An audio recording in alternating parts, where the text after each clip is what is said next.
তো আগের ভিডিওতে আমি দেখিয়েছিলাম এই মাইকটার বদলে স্পিকার দিয়ে অডিও রেকর্ড করে।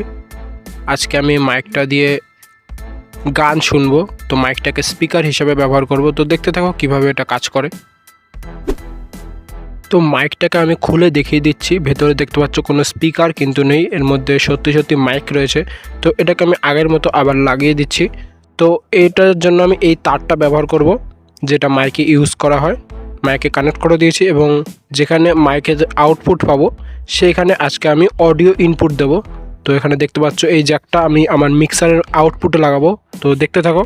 তো এখানে দেখতে পাচ্ছ মিক্সারের যে দুটো আউটপুট রয়েছে এর যে কোনো একটাতে আমি এই মাইকের আউটপুটটা আমি কানেক্ট করে দেবো মিক্সারের যেখান থেকে অডিও আউটপুট যায়। তো এখন আমি গান চালাচ্ছি, তোমরা হেডফোন কানে অবশ্যই দিয়ে দাও গানটা শোনার জন্য। গান কিন্তু আমি চালিয়ে দিয়েছি। তো এখন আমি মিক্সারের থেকে হালকা হালকা করে ভলিউমটা বাড়াচ্ছি, তোমরা শুনতে পাচ্ছ গানটা।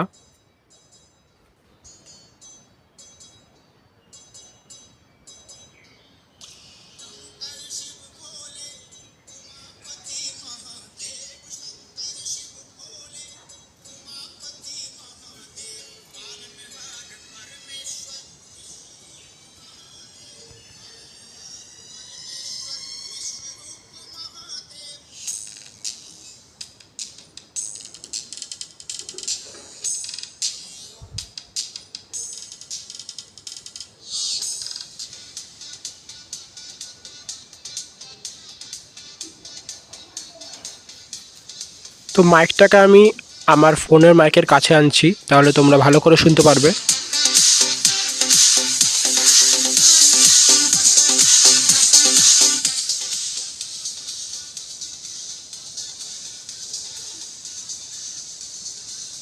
তো এই ভিডিওটা ভালো লাগলে লাইক করে দিও এবং নেক্সট পার্ট এই মাইক নিয়ে কী এক্সপেরিমেন্ট করা যায় সেটা জানাও কমেন্টের মাধ্যমে। চ্যানেলে নতুন হয়ে থাকলে চ্যানেলটাকেও সাবস্ক্রাইব করে দিও।